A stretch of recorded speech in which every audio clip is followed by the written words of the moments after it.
CNN Domingo. Bom, vamos começar esse dia de notícias, essa tarde de notícias, falando da repercussão do vídeo da reunião ministerial que eu falei agora há pouco. Senadores e deputados da oposição entraram ontem com alguns pedidos de investigação de ministros do STF e também pediram essas investigações para a PGR, que é a Procuradoria-Geral da República, né? Representações motivadas, inclusive, pelas declarações feitas na reunião dos ministros com o presidente Jair Bolsonaro, a reunião do dia 22 de abril, que foi gravada, e esse vídeo, então, foi divulgado essa semana. Exatamente. Aí a gente vai agora fazer uma discussão sobre o cenário político, por isso que a gente convidou para um debate 2 senadores da República. A gente vai conversar, portanto, com o senador Márcio Bittar, que é do MDB do Acre, ele também é vice-líder do governo no Congresso Nacional. A gente vai conversar também com o Rogério Carvalho, de Sergipe, ele é líder do PT no Senado. Boa tarde a vocês, senadores. Obrigado pela participação aqui nessa nossa tarde de notícias na CNN. Boa tarde para vocês, obrigada pela participação de vocês. Lembrando que a gente vai fazer um debate, então a gente vai colocar um tempo máximo ali de 2 minutos para responder as nossas perguntas e aí, eventualmente, se a gente interromper, não é falta de educação, é só para a gente ser justo, tentar dar o mesmo tempo para os dois conversarem com a gente. Para ninguém reclamar depois, né? Vamos tentar equilibrar esse debate. Bom, eu queria começar, então, perguntando sobre as repercussões que a gente tem nesse momento no vídeo. Vamos começar no começo. Existia uma expectativa muito grande em relação ao conteúdo desse vídeo. A gente vem falando nos últimos dias sobre isso e eu queria a opinião dos senhores sobre tudo que foi demonstrado ali. Falava-se muito sobre a postura do presidente Bolsonaro, a gente acabou tendo outros desdobramentos, como a postura também de alguns ministros que fizeram declarações ali que foram consideradas um pouco duras para algumas pessoas. Eu queria a opinião dos senhores. Vamos conversar com o senador Márcio Bittar. Depois a gente teve um probleminha ali no começo com o senador Márcio Bittar, que é vice-líder do governo. Vamos passar a bola, então, já para o senador Rogério Carvalho. Ele é de Sergipe, líder do PT no Senado. Vamos começar a conversar com ele enquanto a gente vai tentando restabelecer a conexão com o senador Bittar. O senhor me ouve bem, senador? Muito bem, vocês estão me ouvindo? Sim, a gente te ouve, maravilha. Vamos começar com o senhor e aí, assim que a gente conseguir o contato de novo com o senador Bittar, a gente inclui ele e transforma essa entrevista num debate. Queria começar com o senhor, então, sobre a opinião do senhor em relação ao vídeo e também em relação às repercussões que a gente já teve nos últimos dias sobre tudo que foi visto ali. Boa tarde, Felipe. Boa tarde, Mari. Quero também cumprimentar o meu colega Márcio Bittar. Primeiro que o vídeo ele mostra o vazio total do governo do presidente Jair Bolsonaro. Você olha o vídeo inteiro e não vê nenhum debate sobre nenhuma política que de fato possa resolver o problema da pandemia, salvar vidas, que possa apontar um caminho para o pós-pandemia, para apontar um caminho para a retomada do crescimento econômico e da reorganização da economia. Você não vê nenhum conteúdo que possa mudar a vida dos brasileiros, trazer esperança para os brasileiros. Isso é o que mais me chamou a atenção. E também me chamou a atenção o fato de não ter explicitamente, apesar dele tocar no assunto do Moro, né, mas sem falar o nome do Moro, sem falar na Polícia Federal. Mais tarde, quando ele dá a entrevista, que ele vai tocar neste assunto, mas o que mais me chamou a atenção não foi nem a polêmica que levou à abertura da reunião e a apresentação do conteúdo da reunião. Não o que motivou, mas a reunião em si mostra a ausência total de preparo do governo. Parece um bando, não é nem um coletivo, é um agrupamento de pessoas atirando para cá, para todos os lados, todos tentando burlar ou encontrar um jeito de desconstruir o que tem de construção institucional do país. É um ministro que diz que precisa prender os ministros do STF, é outro ministro que diz que tem que aproveitar a pandemia, esse momento de dor e sofrimento, e o momento em que a imprensa está cumprindo um papel de orientar a sociedade, de mostrar a gravidade da situação, ele se propõe a desregulamentar toda a área de meio ambiente. A gente já viu o que aconteceu o ano passado com toda a regulamentação, as queimadas na Amazônia. Este ano, o número de queimadas já é maior do que no mesmo período, quase 200% maior do que foi de desmatamento, do que foi o ano passado, mesmo com as queimadas que ocorreram em 2019. Então, nós estamos diante de um governo que não tem projeto para o Brasil, nem para o Estado brasileiro, nem para a sociedade brasileira. No momento de pandemia, a gente não ouviu um plano para combater, reduzir o número de casos, salvar vidas, como organizar a economia depois, que papel o Estado vai cumprir, como vai ficar o auxílio, se vai ser estendido, se não vai ser estendido, para quem, os projetos que estão na pauta. A gente não viu uma discussão consistente, responsável e que, de fato, possa mudar a vida dos brasileiros. Isso é o que mais entristece, saber que o Brasil está entregue a um grupo que a gente não pode questionar a legitimidade, foram eleitos, né? Mas a gente pode, sim, questionar o tempo todo os rumos que eles estão conduzindo o Brasil. É uma tragédia na política externa, é uma tragédia na política econômica, a gente estava crescendo 1,1% ao ano, é uma tragédia do ponto de vista sanitário, é uma tragédia do ponto de vista ético, moral, não tem liturgia no exercício da função, o presidente e os seus ministros, não há respeito à democracia, ou seja, nós estamos diante de uma situação muito grave de condução do país. E se continuar as provocações, e veja, hoje o presidente, apesar de tudo, ele não faz nada para diminuir a fervura, ele coloca mais tensão para poder gerar ruptura. O presidente vem trabalhando de forma reincidente, gerando tensão na busca de uma ruptura para efetivar um fechamento do regime democrático. A nossa democracia está em risco. Esse é o problema do Estado. Maravilha. Palavras do senador Rogério Carvalho, de Sergipe, líder do PT. No Senado Federal, a gente tem agora um senador que é vice-líder do governo no Congresso Nacional, que é o senador do MDB do Acre. A gente vai conversar agora também com o senador Márcio Bittar. Portanto, o mesmo tempo para o senhor. Senador, a gente teve um probleminha ali no começo, mas agora acho que o senhor já deve estar ouvindo a gente bem. O senhor vai ter 4 minutos e meio para fazer essa explanação inicial. Maravilha. Ok. E para o senhor falar um pouco sobre a opinião do senhor... Eu quero cumprimentar a todos. A respeito do vídeo, a respeito dessas divulgações e também dessas repercussões. Quero cumprimentar pelo menos a CNN. Pois não. Primeiro, cumprimentar a CNN, ainda é uma emissora nova no Brasil, mas que é muito bem-vinda, parabéns. É um sopro a mais da nossa democracia. Cumprimentar a Mari Palma, o Felipe e o meu colega Rogério Carvalho, com quem tem uma relação muito amistosa. No Senado da República temos, inclusive, amigos comuns. Mas... me perdoe a franqueza, é da minha natureza. O Brasil viveu um governo chamado de bando quando o PT governou o país. O bando que fez o Petrolão, o bando que fez o Mensalão, reincidindo. A reunião, e antes eu quero afirmar que eu não sou uma desista. Eu dediquei o meu apoio ao candidato Bolsonaro na pré-campanha no primeiro semestre de 2018, porque ele representava e representa valores e uma proposta econômica com a qual eu tenho absoluta afinidade, independente de qualquer relação pessoal. Eu não preciso ter relação pessoal com o governo, com o presidente da República, para depositar nele as minhas esperanças.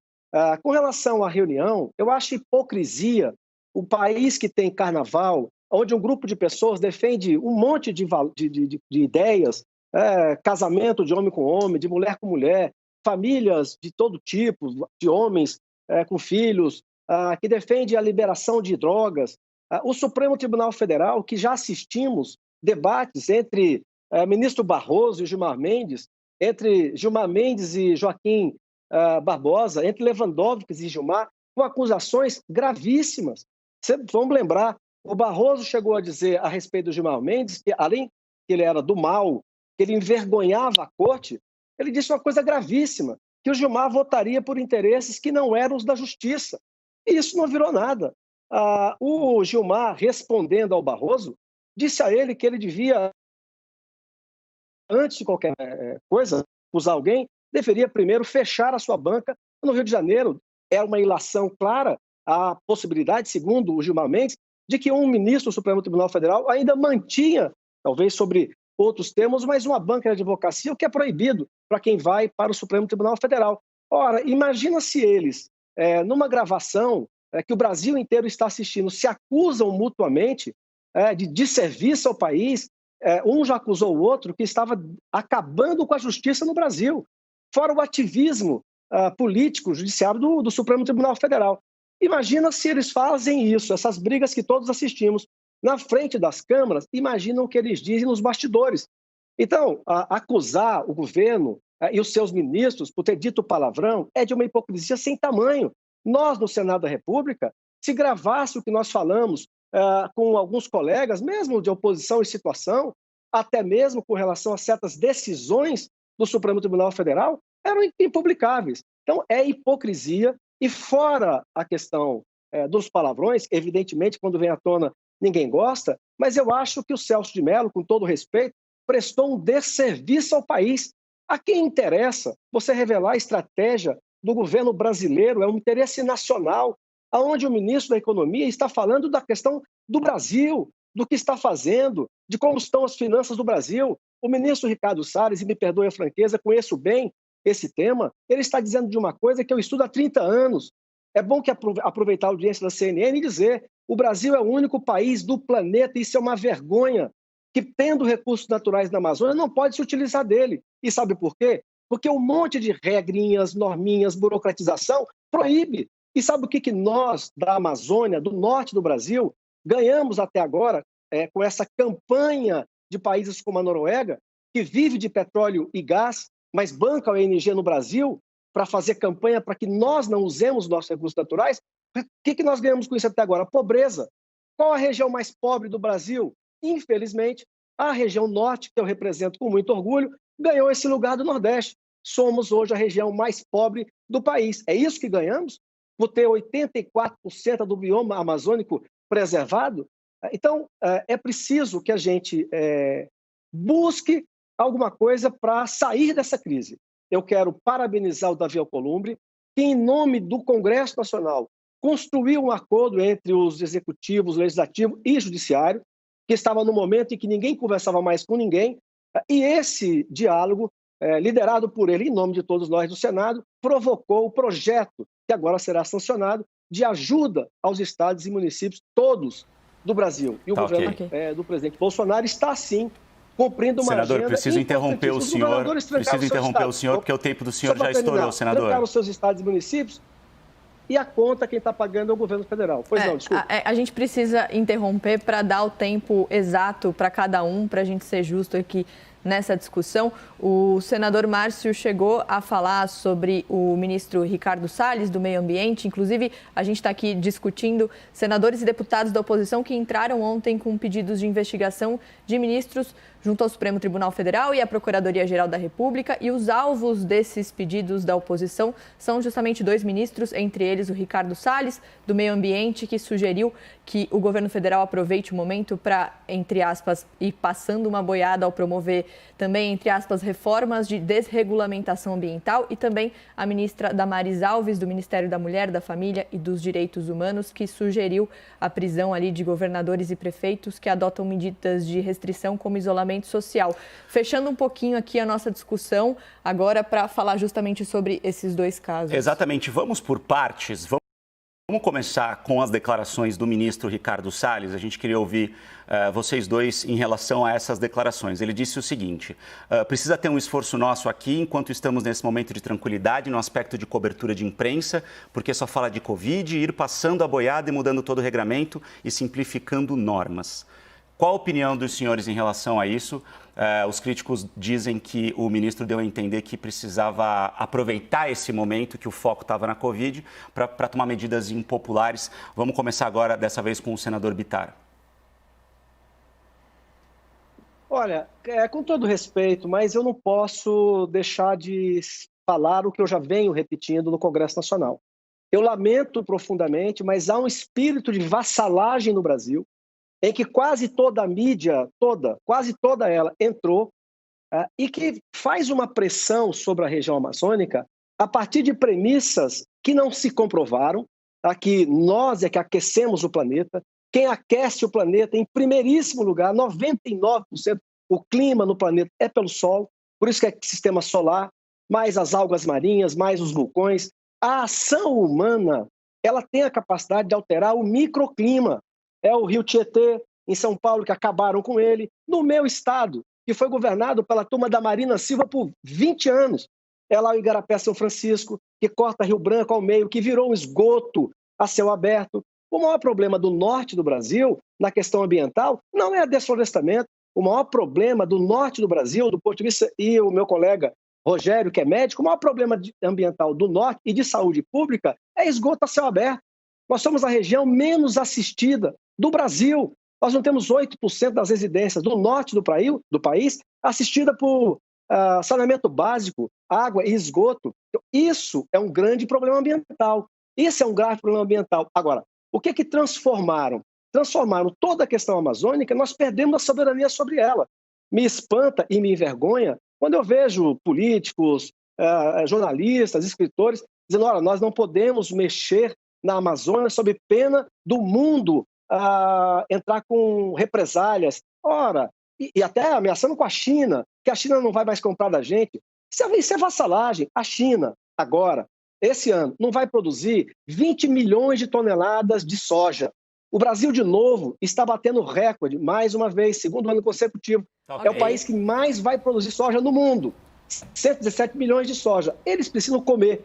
E nós temos o alimento. Tá ok, então, senador.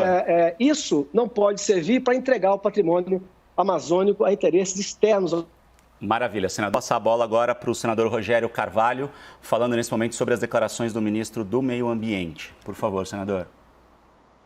Ô, Felipe e Mari, primeiro que um conceito, o Brasil se tornou, no governo do presidente Lula e da presidente Dilma, numa potência ambiental inquestionável. O Brasil foi um dos países que foi responsável pela Conferência de Copenhague, que saiu um acordo de diminuição da emissão de gases de efeito estufa. É um país que vinha caminhando. O Brasil é um dos construtores do conceito de sustentabilidade e nós conseguimos, mesmo sem sermos acusados e sem devastarmos a Amazônia, né, na velocidade que vinha, a gente reduziu, a gente saiu de 24 mil quilômetros quadrados ano para em torno de 7, 6 mil, a gente reduziu bastante o número de área desmatada na Amazônia nos governos do PT e nós conseguimos, neste período, ampliar a nossa capacidade produtiva onde havia já espaço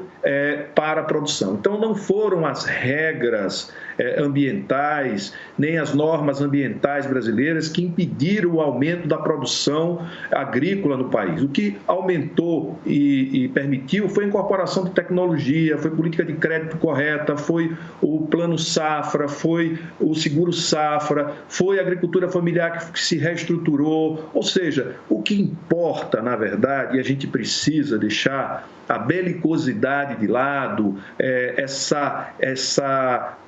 esse antagonismo e nós começarmos a discutir questões objetivas, concretas. Quais são os temas que a gente precisa abordar? Vamos abordar o desenvolvimento regional da Amazônia? Quais são as questões que precisam ser abordadas? O que a gente precisa fazer? Vamos investir no saneamento na Amazônia, que é um problema sério? Vamos tornar isso uma prioridade no orçamento da União? Vamos definir como é que a gente consegue garantir Só concluir, por favor.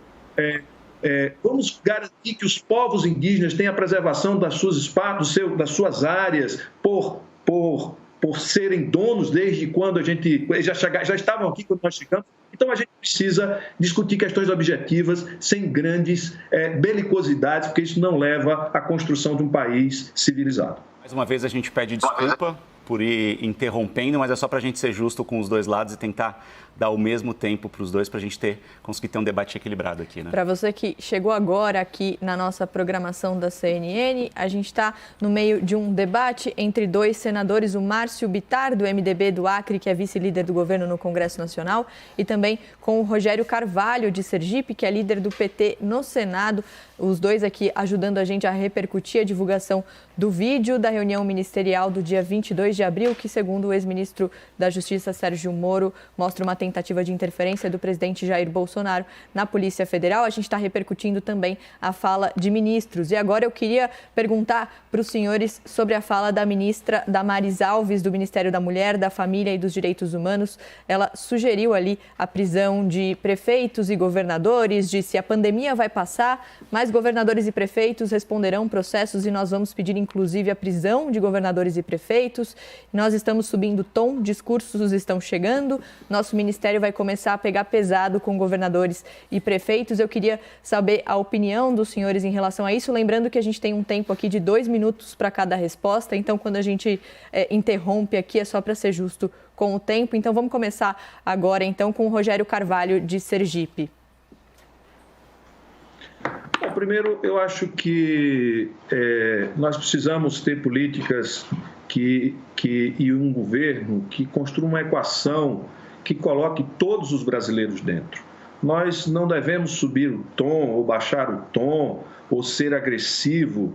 Quem governa tem que acolher, tem que compreender o problema do país. Então, nós estamos diante de mulheres que são vítimas de violência, nós estamos diante do extermínio da juventude negra, da periferia das grandes cidades, por falta de política, por falta de investimentos. Nós estamos diante de uma rede de proteção social que foi desmontada ou que vem sendo desmontada desde o governo Temer, primeiro com a reforma trabalhista, em que tirou a condição de igualdade entre patrão e empregado na negociação para definir valor de remuneração. É óbvio que precisa modernizar a legislação trabalhista e tudo precisa se adequar aos novos momentos, mas precisa estabelecer um equilíbrio entre patrão e empregado. Essa é uma questão central. 2, fizemos uma reforma da Previdência em que a gente transformou quem ganha até 5 salários mínimos em Marajá, e a maior parte da economia vai ser feita tirando o dinheiro de quem ganha até 5 salários mínimos da Previdência, que é um sistema muito eficiente, muito bem montado. Então, ao invés da gente estar aqui dizendo que vai subir o tom, que vai passar para agressão, que vai passar para briga, é hora da gente pensar no país, é hora da gente pensar num projeto de país que inclua todos os brasileiros e a gente faça um país para todos os brasileiros, e não fustigar a briga, a disputa desprovida de conteúdo, desprovida de saídas, de soluções concretas para os problemas concretos que a gente tem, e isso só é possível se a gente tiver diálogo, se a gente se abrir para o diálogo, se a gente tentar construir isso coletivamente, porque o nosso país tem diferenças regionais importantes, como Norte, Nordeste, Centro-Oeste, Sul, e diferenças sociais também enormes, que nós precisamos de todos para construirmos equações e projeto de governo de sociedade civilizada. Bom, queria agora falar um pouquinho sobre a fala acho que a gente não tem a segunda resposta ainda, né? Porque o Rogério que abriu conversando com a gente precisa ouvir a resposta agora do Márcio Bittar. Exato. Pois não. Bom, primeiro, ainda sobre a declaração do ministro Ricardo Salles, eu preciso, para ser leal ao que eu penso, dizer que eu concordo 100% com a fala dele. E o problema é que as pessoas não compreendem, talvez, como quem talvez não seja da Amazônia, o que é que nós vivemos. Além de sermos a única região do mundo em que a propriedade privada, propriedade particular, do pequeno, do médio e do grande, você tacou 80% de intocabilidade, o que é uma desapropriação sem indenização. Você tirou o poder do dono da terra, repito, do pequeno, do grande, do médio, todo mundo. O Estado usurpou 80% da sua propriedade, não o indenizou e ainda obriga que este proprietário é que tem que cuidar dos 80% que ele não pode mexer. Isso só tem no Brasil, não tem lugar nenhum do mundo. 86% do bioma amazônico está preservado. Não tem floresta em qualquer lugar do mundo, nativa, original, com esse grau de preservação. E eu repito, o que nós ganhamos até agora na Amazônia, no norte do Brasil, é pobreza. Meu estado foi governado 20 anos pela Turma da Marina, pelo Jorge Viana, pelo Tião Viana, que tiveram todo o apoio do mundo, da ONU, das ONGs, dinheiro internacional, do governo do Lula, do Fernando Henrique Cardoso. Qual foi o resultado depois dessa política em 20 anos? O Acre é um dos estados mais pobres do Brasil. O Acre e o Norte é a região que mais tem assassinato. É a região, meu colega acabou de dizer, e tem razão, onde é que tem maior feminicídio? É no Acre. Aonde é que tem maior grau de estupro? É na região norte.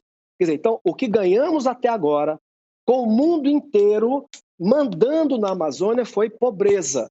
E é contra isso que eu e os amazônicos lutamos. Com relação a subir o tom ou a baixar o tom, também concordo com ele. Mas preciso lembrar, se tem algum governo que subiu o tom a ponto de ir no Palácio do Planalto, na época da discussão com a Dilma, o presidente da CUT chegar a dizer que se tentasse impeachment a Dilma, eles iam para ruas entrincheirados e defender a Dilma com arma na mão, não fomos nós. Eu volto a dizer, o presidente Bolsonaro não tem feito concretamente até agora nenhum movimento para cercear a liberdade de quem quer que seja. Eu vou insistir na pergunta para que os senhores falem especificamente sobre a frase da ministra Damares, no momento em que ela diz que governadores e prefeitos responderão processos e nós vamos pedir, inclusive, a prisão de governadores e prefeitos. Eu quero a opinião dos senhores, por favor, sobre essa frase especificamente. Começando agora com o senador Bittar. Não, eu não concordo. O fato de eu apoiar o governo do presidente Jair Bolsonaro não significa que eu seja correia de transmissão de ninguém. Então, não concordo com a frase. Agora, volto a dizer, eu acho que é um absurdo. Gravei, inclusive, sobre isso, fiz uma indagação, repito aqui. Veja, o ex-ministro Sérgio Moro fez uma denúncia de que naquela reunião, foi revelada, ficaria absolutamente claro que o presidente Bolsonaro quis interferir de maneira exagerada e tal na questão da Polícia Federal. Bom, o ministro Celso, ao olhar o vídeo e percebendo que não tinha essa interferência, mas mesmo assim ele resolveu abrir. Agora, só que ele não revelou apenas esse episódio. Ele abriu a reunião inteira. Então você expõe aquilo que eu já repito, os membros do Supremo Tribunal Federal que se agridem no calor do debate publicamente, imagina como é fora das câmaras, a mesma coisa no Congresso Nacional. Então você acaba expondo ministros e o próprio governo do Brasil, inclusive entregando estratégias que são nacionais. Mas, de qualquer forma, o áudio e o vídeo revelado, eu não tenho nenhum receio de dizer que eu discordo disso.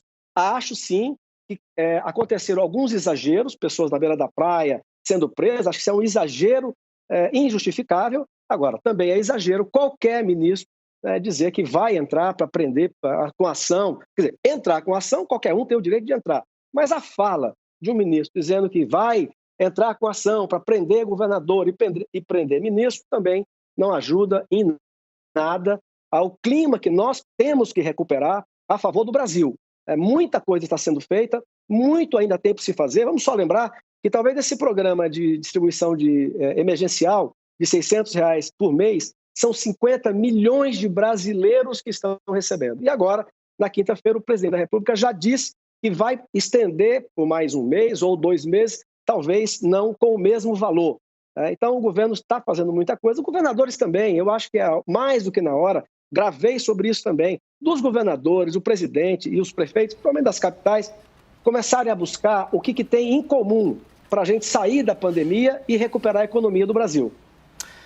Obrigado. Agora a gente passa a bola para o senador, vice-líder do governo no Congresso, Rogério Carvalho. Senador, sobre a mesma frase da ministra Damares Alves, especificamente sobre a frase onde ela diz que a pandemia vai passar, mas governadores e prefeitos responderão processos e nós vamos pedir, inclusive, a prisão de governadores e prefeitos. Por favor. Bom, primeiro, me chama a atenção que naquela sala da reunião só tinha, a maior parte eram homens e brancos, né? Então você já mostra um determinado recorte de como o governo é pensado. Não é pensado com toda a diversidade que tem o Brasil, inclusive com o maior número de mulheres sentado à mesa, podendo trabalhar. E a fala da ministra é uma fala bastante infeliz. Ela não tem, nem o governo, nem ela tem o poder de condenar, né, de acusar, condenar, de acusar, processar, condenar e mandar prender. Isso, nós estamos numa democracia, então isso demonstra a face autoritária que o governo tem, né, de achar que, como disse o ministro Weintraub, que tinha que prender, ia começar pelos ministros do STF. Ele não tem esse poder. Para prender alguém é preciso que tenha uma acusação, que tenha um processo, que tenha uma condenação e que venha à prisão. E da mesma forma a Damares. O fato dos governadores e dos prefeitos estarem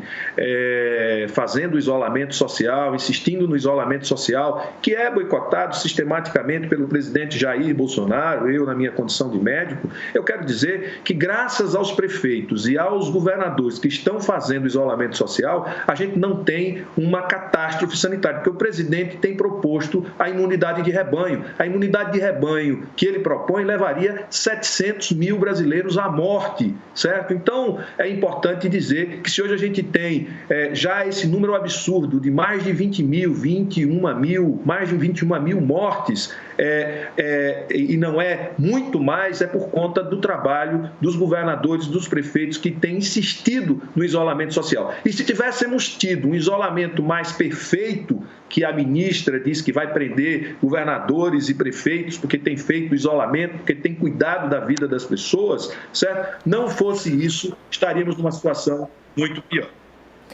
O senhor, inclusive, falou ali sobre a declaração também do ministro da Educação, Abraham Weintraub. Eu queria só ler um comentário aqui da nossa hashtag. Você pode participar com a gente, conversar com a gente na hashtag CNN Todos Juntos. E a Sandra diz, estou chegando agora, gostaria de saber o nome dos senadores que estão participando com a gente, para saber quem são. Então, eu respondo, a gente está conversando com o Márcio Bittar, do MDB do Acre, que é vice-líder do governo no Congresso Nacional, e o Rogério Carvalho, também de Sergipe, que é líder do PT no Senado.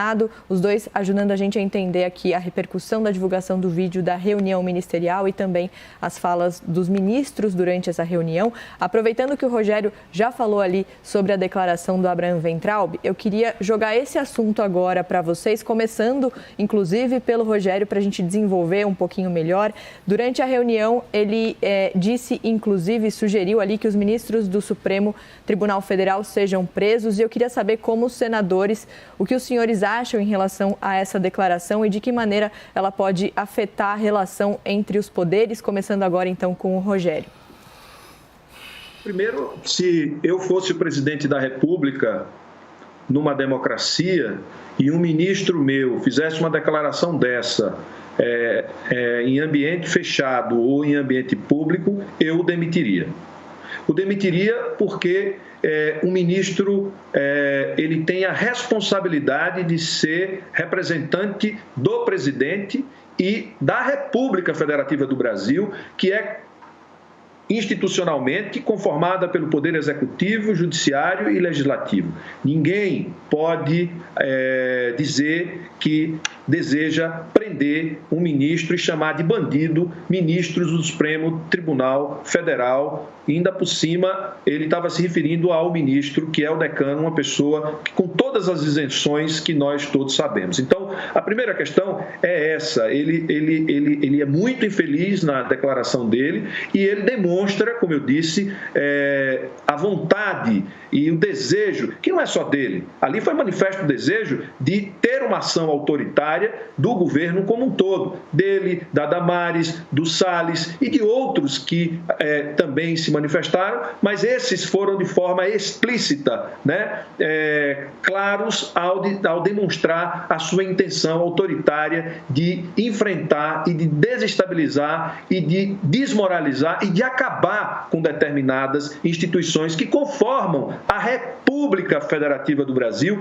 que é o Poder Judiciário, o Poder Legislativo e o Poder Executivo, sem essa separação e com essa sanha, esse desejo, essa vontade permanente de destruir as instituições que formam a democracia no nosso país. A outra é que ele disse que não reconhece os povos indígenas. Isso também é muito grave. Como não reconhece os povos indígenas se foram eles que estavam aqui e a nossa Constituição reconhece os povos indígenas?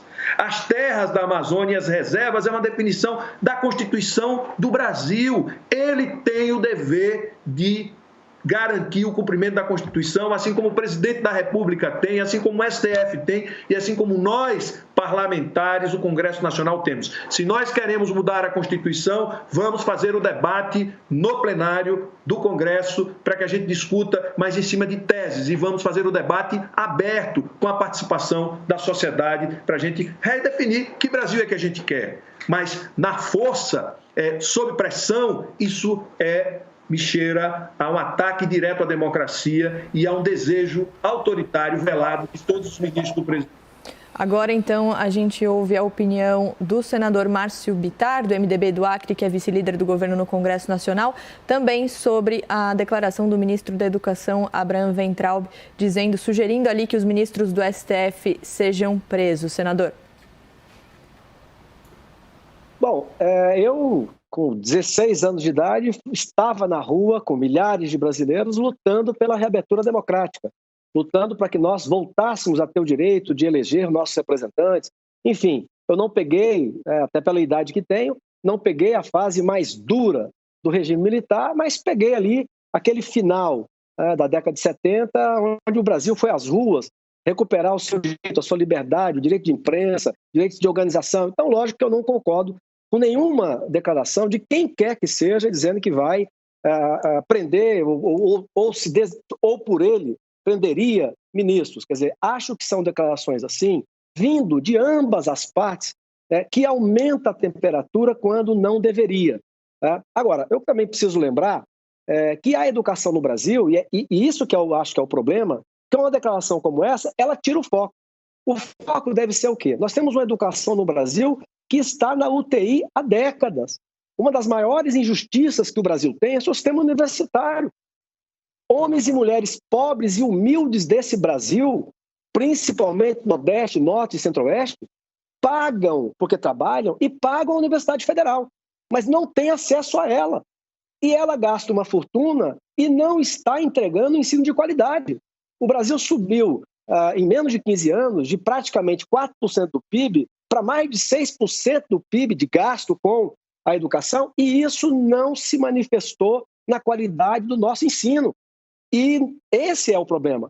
O que nós temos que fazer para que o que o Brasil gasta com a educação seja, de fato, tenha uma correlação com o resultado, com a qualidade do ensino. Olha os exames que o Brasil participa. Então, o problema de uma declaração como essa, eu vejo que ela desfoca. E a realidade que nós deveríamos estar discutindo, que é uma reforma do ensino brasileiro, acaba ficando em segundo plano. Agora, para completar, eu quero dizer que quando o Supremo Tribunal Federal patrocina as brigas que nós assistimos, eu volto a insistir. Veja, o ministro Barroso chegou a dizer para o Gilmar Mendes que ele, além de ser do mal, que ele envergonhava a corte, disse que ele votava por interesses que não eram os da justiça. Isso é uma denúncia gravíssima. E ele, respondendo ao Barroso, disse que, para ele dar lição de moral, precisava primeiro fechar o seu escritório no Rio de Janeiro. Quer dizer, o que ele está querendo dizer com isso? Que o ministro, de uma maneira ou de outra, ainda se utilizava do seu nome como ministro do Supremo Tribunal Federal para manter uma banca aberta no Rio de Janeiro. Quer dizer, não estou justificando uma coisa com a outra, apenas dizendo que com isso a Corte fere o decoro entre si e facilita esse clima. O que eu penso, para terminar, é que todos nós, Congresso Nacional, Executivo e Legislativo, devíamos pensar um pouco mais no país e um pouco menos nas nossas questões pessoais. São relevantes, mas são menos importantes. Bom, a gente começou esse debate falando sobre a opinião dos senhores sobre a questão geral do vídeo, né? Num dos pontos específicos ali, entre as coisas que o presidente fala, ele fala: eu quero todo mundo armado, que o povo armado jamais será escravizado. Eu queria que a gente debatesse agora essa frase específica do presidente, começando com o senador Bittar. Por favor, senador. Olha, eu disse no começo que eu não sou adesista. Então, se eu hipotequei meu apoio ao presidente Bolsonaro na pré-campanha, é porque, evidentemente, eu defendo as linhas gerais daquilo que ele representava na campanha. É outro tema que eu estudo, que eu debato, é essa questão. Todos os regimes autoritários, sem exceção, ao chegar no poder, desarmam a população. Nós não estamos falando dar arma para quem tem a ficha policial, para quem tem denúncia. Estamos falando da pessoa que tem a ficha limpa, o direito. Eu, por exemplo, não quero arma para mim, nem na minha casa. Eu não quero, mas eu não tenho o direito de impedir o meu vizinho, se ele deseja, e ele tem a ficha limpa, dele comprar sua arma. E veja, esse debate é longo, mas vamos dizer como ele não fecha numa linha só. O Brasil, no governo Lula, e Fernando Henrique Cardoso promoveu uma política de desarmamento. Quem é que não se lembra, no governo do presidente Lula, as montanhas de armas, rifles, revólveres que eles compraram do Brasil inteiro, numa clara alusão de que se diminuísse as armas, nós teríamos mais segurança, porque a arma é que mata, como se ela atirasse sozinha. Então o Brasil desarmou em várias campanhas a população brasileira. E o que é que aconteceu? O crime explodiu no Brasil. Então, no mínimo, é preciso que a gente faça uma reflexão que não houve uma correlação direta entre desarmar as pessoas e abaixar o crime. Ao contrário, naquele mesmo período, você desarmou a população e o crime explodiu. Eu sou daqueles que entendo que se um bandido, membro de facção criminosa, no bairro, ele sabe que na casa das pessoas não tem arma, ele se sente muito mais seguro para atacar, para fazer a violência que ele faz. Então, acho que é um direito natural. Eu que sou cristão, e quem é cristão sabe a que me refiro. É um direito natural da vida e de preservar a vida. Portanto, eu concordo com o presidente da República, já disse isso na tribuna do Senado inúmeras vezes. Eu acho que aquele que tem a ficha limpa, passando pelos testes, etc., querendo, ele tem o direito de possuir arma. Termino dizendo mais uma vez, eu não quero para mim, é a minha natureza, mas eu não posso proibir meu vizinho, em querendo e tendo ficha limpa, de possuir a sua arma. Bom, essas foram as palavras do vice-líder do governo no Congresso Nacional, o senador Márcio Bittar. Vamos passar a bola agora para o Rogério Carvalho, senador líder do PT, dentro do Senado Federal. Senador, sobre essa questão específica das armas, essa questão defendida pelo presidente Bolsonaro no vídeo, a opinião do senhor, por favor. Eu queria, antes de entrar nessa questão, só fazer menção a dois dados importantes. O Brasil, nos governos do PT, mudou o IDEB. Significa que o índice de desenvolvimento educacional da nossa população melhorou bastante. E quero também dizer que a proporção de negros, de pretos e pardos e pobres hoje é maior nas universidades federais. Tem mais pretos e pardos e pobres do que ricos nas universidades federais, graças à política de cotas. E também quero dizer que o Brasil ficou mais igual depois do PT, porque o índice Gini, que mede a concentração de riqueza, foi nos governos desde 2003 até 2015 que houve uma diminuição entre ricos e pobres no Brasil. Então isso me deixa bastante feliz, e foi com os governos do PT que a gente construiu os 378 bilhões de dólares, que hoje dá um ganho fiscal de 550 bilhões de reais, que dá margem fiscal para o governo atual fazer uma série de medidas que não está fazendo com mais força, ajudar estados, ajudar municípios, pagar o auxílio que propôs de R$200, e a gente foi quem propôs o auxílio de 1.045, que saiu de 600, que a gente propôs que fosse 6 meses. Então, tudo isso é possível graças às políticas dos governos do PT. Com relação ao governo querer armar a população, na verdade, há uma clara posição do governo de armar a sua milícia.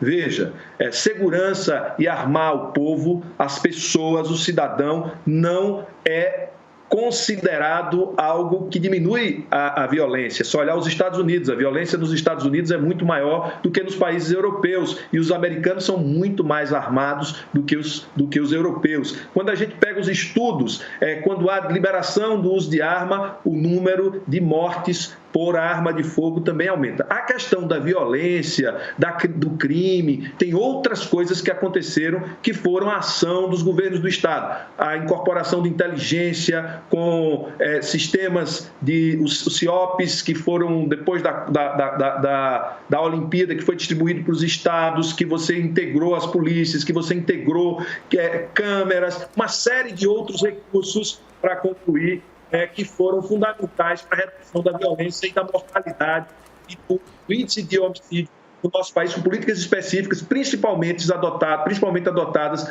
pelos governadores nos diversos estados da Federação Brasileira e não por conta de ter armado a população. Porque nesse período as pessoas não estavam armadas na lógica que o presidente quer. O presidente quer constituir uma milícia e uma força paralela para proporcionar uma tomada do poder do jeito que ele imagina que deve ser.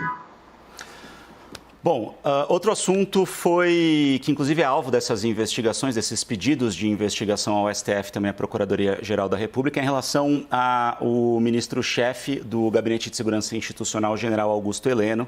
O ministro divulgou uma nota classificando como inconcebível, afronta e interferência inadmissível aquele pedido de apreensão do celular do presidente Bolsonaro e do filho Carlos Bolsonaro. Eu queria a opinião dos senhores, então, em relação a essas afirmações do ministro Augusto Heleno e também sobre esses pedidos de investigação, começando agora com o senador Rogério Carvalho.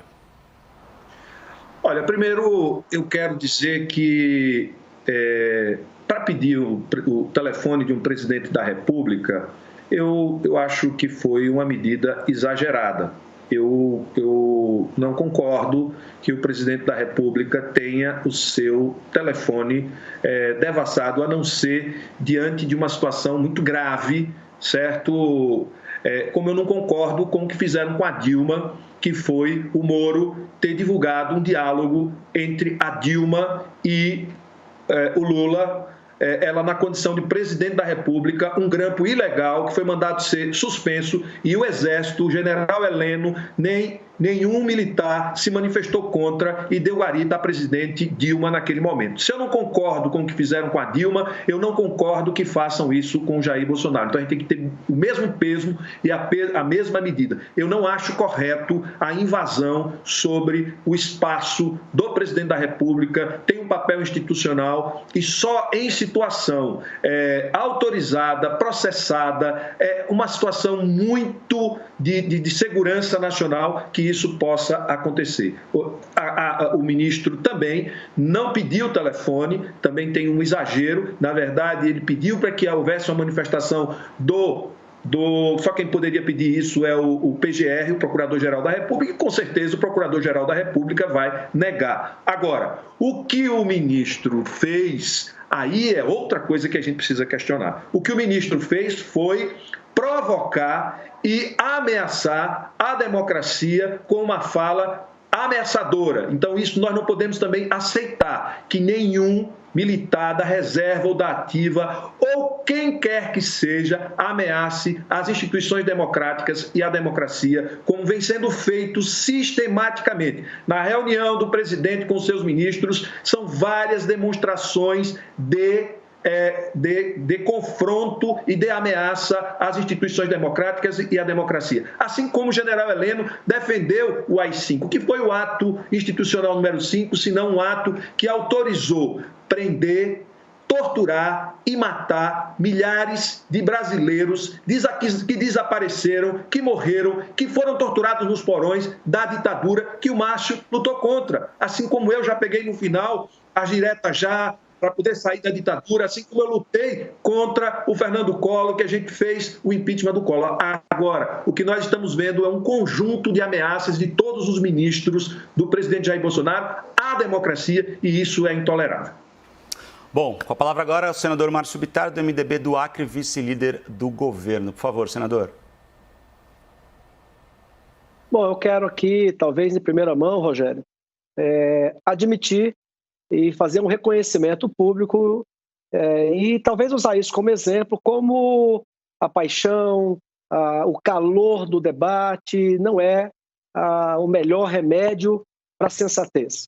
Na época do vazamento do áudio, eu confesso, e me penitencio aqui agora, que o que me importava naquele momento é que as coisas viessem à tona. Hoje, eu preciso reconhecer, antes tarde do que nunca, que aquilo foi sim um excesso do ex-ministro Sérgio Moro. Como você acaba de reconhecer, e eu concordo também, que é um absurdo aventar a possibilidade, repito, de uma pseudo-denúncia do ex-ministro que não virou em nada. A denúncia dele virou nada, é um traque. E mesmo assim, se aventar a possibilidade de pegar o telefone do presidente da República. Se eu já disse aqui, por 2 vezes, que uma reunião ministerial vazada, publicada, além do assunto em pauta, que era Moro acusando o presidente Jair Bolsonaro, não serve ao país. Quer dizer, você apresenta ao mundo estratégias internas do seu país, o ministro da Economia, quando menciona a relação com a China, que é um país que concorde ou não com ele, e eu não concordo com a ideologia, com o sistema, mas é um país que tem 1 bilhão e 300 milhões de pessoas e vai ser, com certeza, vai continuar sendo um dos maiores compradores do Brasil, quer eles queiram ou não, porque precisa comer.